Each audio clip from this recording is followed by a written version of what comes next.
Yeah, I was just going to have a look inside anyway. And it's one small screw which comes out from the sensor underside the body. One screw, a threaded screw, and hopefully you've got to be careful. That just pops off. Yeah, the chassis and the body are die cast. Actually, this side is the side with no sound, no chip in it, so you could put a speaker in this gap here. There we go. Carefully put it back on its wheels like that, and then we carefully take off the body, and that gives access to the chip on this one.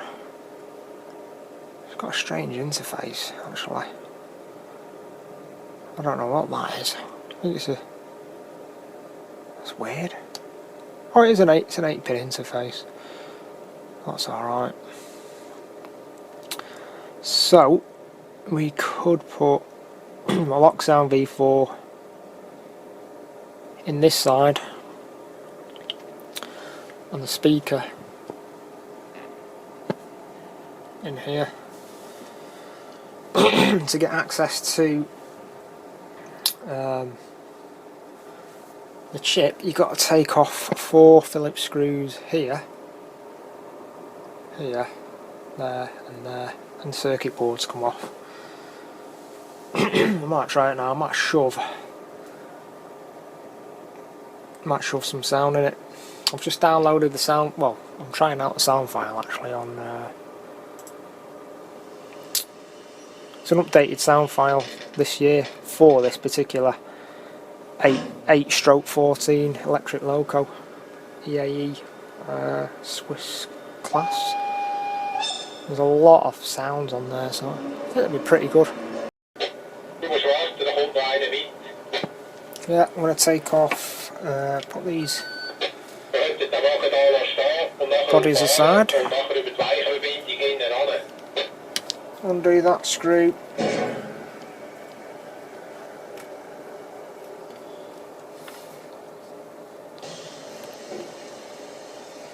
undo that screw,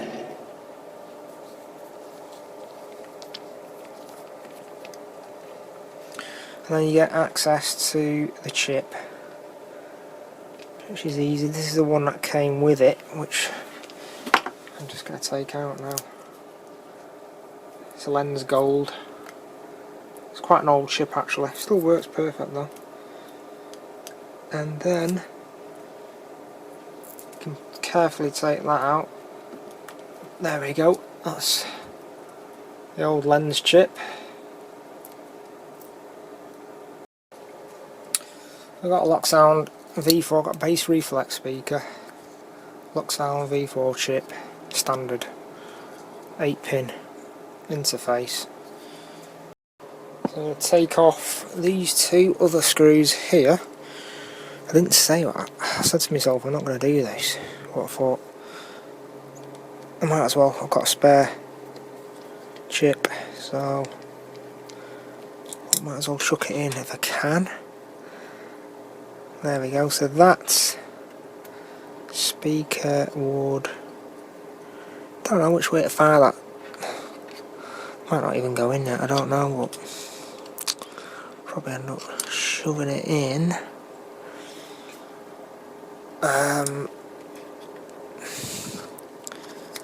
Yeah, that goes in quite nice actually, perfect. So that goes there. Lots of bass reflex. I don't know what it's, whether it's going to be too enclosed. It's quite a big speaker. I'll shove that like that. Okay. I'm going to check round the other side. That's it, perfect. So that goes in there nicely enough.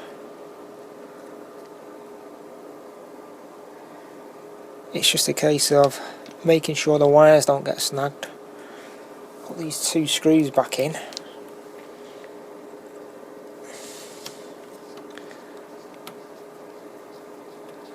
Making sure you don't confuse the body screws for the circuit board screws. Put that in there. Make sure you don't thread the screws. Right, anti-clockwise first, don't over tighten them. That's more than sufficient. That goes in there, very nice, nice clearance. Next stage is the chip into the interface under here. So that goes in like that. There we go. And that just goes in. Obviously it is protected and insulated, the chip. I'm just going to leave that loose for now. Let's make sure this purple wire is not shorting out anywhere. So I'm going to put a bit of sellotape over that for now. I could have that as a cab light. When you think about it, you could put a light in the cab there, but it's that weathered. I'm not going to bother doing that. Twist back on itself. There we go, just smooth that in there somehow.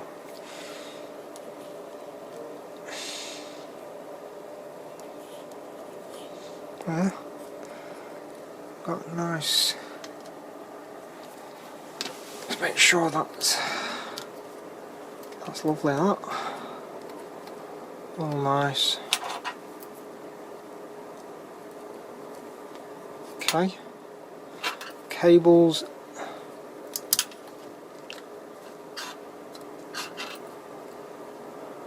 Got plenty of space for the cables to move around down there. Screws back in on the circuit board. Nice and careful. Anti-clockwise. That's it. Nice. Don't tighten that one up yet, put the other one in.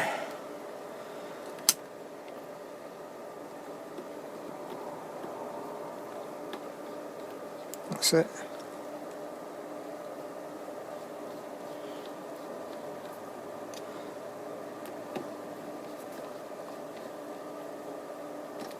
So that's nice, that's all fitted in there perfect. I didn't think it would, but it has. All I've got to do now is program it up on the programming track, the sound file, which I've not downloaded yet on the computer, so I'll download that now. Download Locksound V4 standard. That's set. And it downloads in the left hand corner. I'll double click on that file in the left hand corner of my computer and it'll automatically load up Locksound V4 software if you've got it plugged in. This is the one I want, so I'll double click on that file and it'll automatically load that up. There we go. Put the loco onto the track.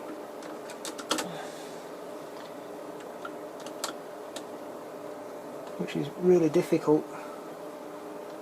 There's a lot of wheels, articulated bogies, etc., all sorts. So that's that.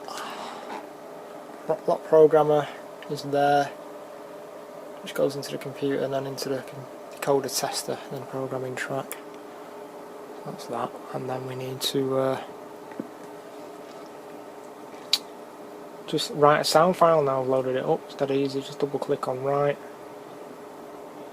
sound data, overwrite everything else, but it's an E chip anyway, so I've already updated the firmware, so there we go. That's going to take a while to do. See it doing it now. It's getting ready to write. It's just reading, hang on, that's writing decoder configuration. Writing sound data. Now it's writing the sound data onto the chip. It's reading the chip fine, there's no problems. So I've just got to wait probably about 10 minutes for this today because it's a big file. There we go, it's done. I've just got a driver's cab. Fire it up.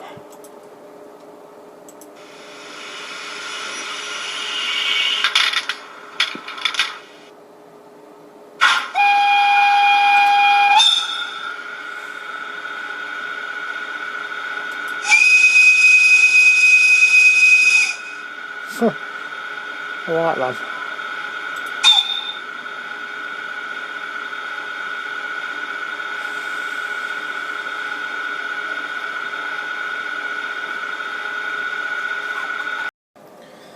Yeah, so there we are, it's all ready to put back together. So it really is really easy to DCC sound this particular model, or any that's DCC ready. We've got the metal die cast bodies, and we've got the power pickups for the operational pantographs, which work as well on both, I think on both ends, yeah, both ends work with the pantographs. Yeah, there's also a switch here which enables pantograph use, so it takes the power from the pantograph and the rail, one of the rails at the same time. So that's a nice little switch, cleverly designed there, nice. But there's a lot of fine details on the bodies, like, I don't know if you can see, a little brass whistle on the corner there. But in my opinion, it's a bit too over the top on the weathering, especially on the windows. Wouldn't mind taking a glazing out and cleaning that up, or to make the window wiper marks visible. Yeah, I've actually popped the detail. It's got a slightly detailed cab, which you can't see because the windows are that dirty. But I'm actually popping the windows out and cleaning them. The windows push outwards. If you get inside the loco cab and push the windows forward, they pop out. And I've cleaned this one here. That looks a lot better. I just cannot stand the dirty windows because it's unrealistic. The locomotive cab would have clean windows even if it was all hanging everywhere else, so I'm in the process of cleaning the windows. It's really crazy, but I'm doing it anyway. And while I'm at it, just doing a few other things as well. Yeah, so you can see, after cleaning the glazing, you can actually do the glazing while it's in there. You can see that one, as opposed to the factory one, which you can't see through the glazing. It just looks, doesn't look right.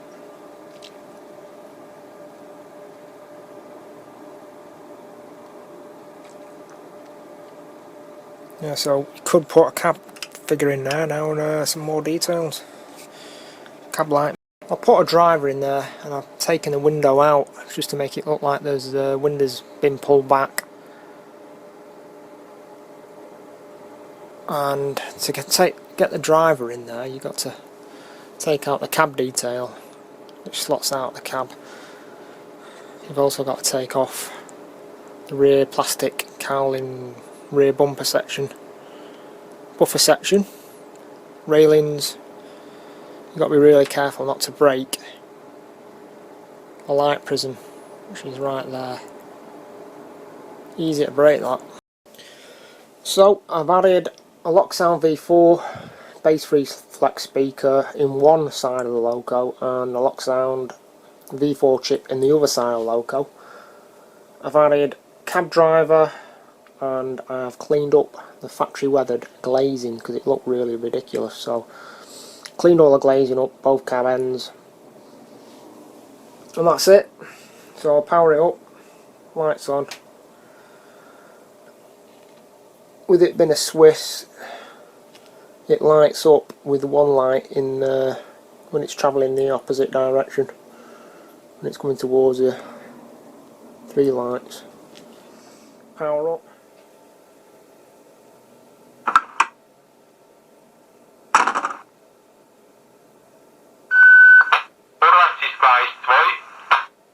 Vorwärts Gleis 2.